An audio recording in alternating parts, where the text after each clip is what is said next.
Ever wonder what happens when a city slicker parks her Porsche on your ranch one too many times? Let me tell you, it's not pretty. I was knee-deep in mud, wrestling a breech calf out of a cow, sweat dripping into my eyes, when I spotted Ida's shiny silver Porsche Cayenne parked smack in the middle of my alfalfa patch. Again. That car didn't belong here, not between my hay bales or anywhere near my Texas dirt.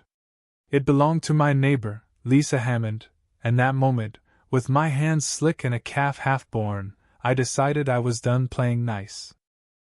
Lisa wasn't just any neighbor.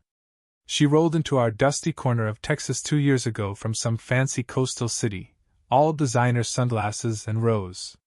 Her 12-acre spread was treated like a country club patio, while my ranch me family's land since my granddaddy bought it in '62 was her personal parking lot. I'd asked her twice to stop. First time, I was polite, tipping my hat like a gentleman. Second time, I added some Texas grit. But Lisa? She didn't hear warnings. She heard invitations to push harder. She was the type to sign HOA complaints with a winking emoji and water her lawn just to make mine look patchy. That day, I didn't march over to her glass-fronted mansion. Nope. I wiped my hands on a rag, muttered a few choice words, and gave her Porsche a good once-over. No scratches, lucky her. But she'd backed so close to my water tank, I'd have needed a crane to move it without breaking something. And get this, the engine was still purring. If I were a patient man, I might have called Sheriff Sally Boone and made it her problem.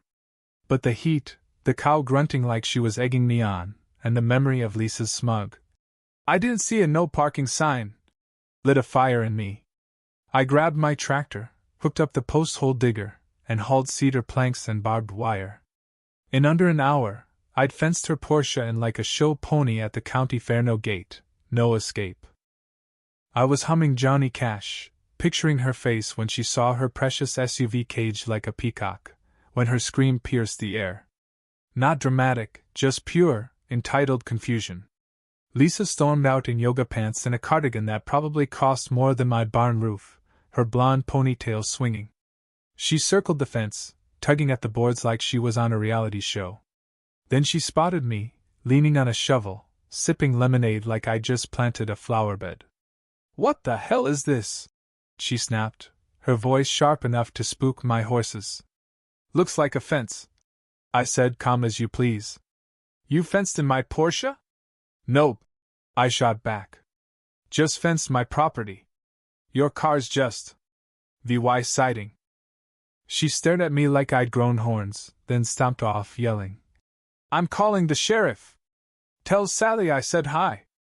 I waved 2 fingers. "Will do." Sure enough, Sheriff Sally rolled up in her dusty cruiser, took one look at the scene, Porsche, fence, me with my lemonade, and sighed like she'd seen this MOVYE before. "Tra-VYS," she said, tipping her hat. Lisa exploded. "He imprisoned my vehicle. This is criminal confinement. I have a brunch in Dallas." I shrugged. "Brunch is a luxury. Property lines are the law."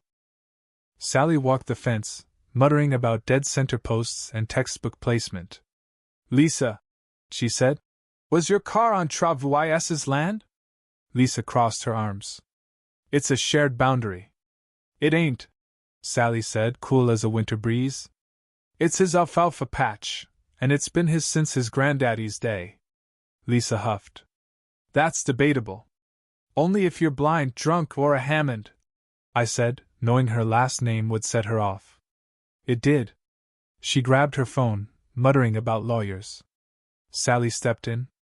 "Lisa, call a tow truck. Tra-VYS, let him cut a gap in the fence. After that, I don't want to hear about this unless someone's bleeding." I should have let it go, but I leaned in. "If you'd left a note, Lisa, maybe I'd have reconsidered." Her face twisted. "You want a text every time I park?" "Just when you park on my land." Sally rolled her eyes, scribbled a citation, and handed it to Lisa. "Next time, it's trespassing." Lisa stared at the ticket like it had bitten her. I thought that was the end. Tow truck, Porsche gone, fence patched. But then the tow guy posted pics online with the caption, When ranchers get petty. It went viral. Lisa filed an injunction to stop my fence construction. And my sister, Ellie, called from Austin. You're trending, idiot. Also, I found something in Grandpa's trunk. You're gonna wanna see it. I barely slept that night, adrenaline mixing with a gut feeling I'd kicked a hornet's nest. The next morning, a fancy envelope was taped to my gate, a letter from a Dallas law firm, accusing me of property damage, vehicle confinement, emotional distress, and aggravated landscaping. I laughed, then cursed. Lisa wasn't bluffing. Her money wasn't just new, it was the kind that buys custom dog collars. By noon, she'd put up orange fencing through my goat pen, barely missing my well pump, and nailed up a sign. Property dispute, legal action pending, with a QR code to her blog. Fenced in, my fight for justice. The woman had a blog about me, with a dramatic shot of her Porsche like she'd been chased by bounty hunters. Ellie called. She's going full internet martyr. You gotta get ahead of this before she starts a GoFundMe. I ain't apologizing, I said. Good, Ellie replied. I found something in Grandpa's stuff. It's big. She wouldn't say more, just hung up. Classic Ellie. My goats were skittish from Lisa's flags, my dog barked at her house like he sensed doom, and by afternoon, Sally was back, sipping iced tea like she was bracing for war. Got calls from both of you, she said. She says you threatened her hedges. You say she's annexing your barn. She cut my tractor path, I said. Sally sighed. She also emailed the mayor and filed with the state land survey office. She's challenging the property lines, says her granddaddy deeded part of your land to her family. That hit like a kick. That's bull, I said, but doubt crept in. Dig up your paperwork, Sally warned. If surveyors find anything, this gets ugly fast. She drove off, Leah vying me with her words like a storm cloud. Ellie showed up 2 hours later with a tote of folders and gas station tacos. She dumped a yellow 1974 survey on my table, showing our land stretched 40 feet west right into Lisa's hydrangeas. Then she pulled out a letter from our grandpa, Amos Reed, to a Leonard Hammond, mentioning a handshake deal, never legalized. She thinks she owns more, Ellie said. But she might own less. We spent hours copying documents, cross-referencing deeds. It was leverage, real leverage. My ranch hand, Nate, saw the pile and grinned. So, this started over a Porsche and might end with you owning her rose garden? Yup, I said. I sent Lisa's lawyer a certified letter with the documents and a polite note. Given this EVY denke, you might rethink your boundary changes. Lisa didn't reply, but that evening, I saw her staring at her sign, not angry, worried. Then came the fire. I smelled smoke checking livestock, saw flames licking the dry grass where our properties met. It wasn't huge, but it moved fast. Nate grabbed the hose, I shoveled dirt, and Sally arrived with the fire crew. Lisa was out there, too, coughing, her boots ash-covered, helping without a word. We saved the shed, but the fire melted her orange fencing.